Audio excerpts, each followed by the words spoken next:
Dans ce camp de réfugiés au Bangladesh, de nombreux Rohingyas portent les stigmates d'années de répression en Birmanie. Mohamed Sultan, 30 ans, est un ancien agriculteur. Il vit désormais ici avec sa famille. Il assure avoir reçu une balle de l'armée birmane dans la tempe, le rendant aveugle.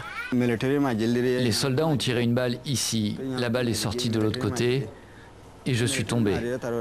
Ils ont encerclé le village, je ne pouvais pas sortir de chez moi. Un de mes frères est venu me secourir, mais ils l'ont tué d'une balle dans le dos.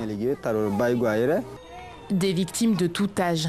Minara, son frère Mohamed Younis, 12 ans, raconte qu'en août 2017, un soldat birman aurait tiré dans sa jambe. Elle ne peut pas marcher correctement à cause de la douleur. Cela lui fait vraiment mal.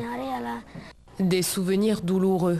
Un an après la crise qui a provoqué le déplacement de 919 000 Rohingyas de Birmanie vers le Bangladesh. Parmi eux, une majorité de mineurs.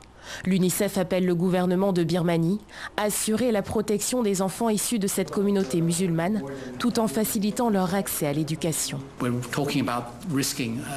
Nous risquons la perte totale ou partielle d'une génération d'enfants Rohingyas. Car il n'y a pas que le demi-million d'enfants du côté bangladais de la frontière. Dans l'état d'Arakan, il y a ceux dont l'accès à l'éducation est variable, voire très limité. Se pose aussi la question du retour des Rohingyas en Birmanie. Pour l'ONU, il doit être volontaire, sûr et digne des réfugiés.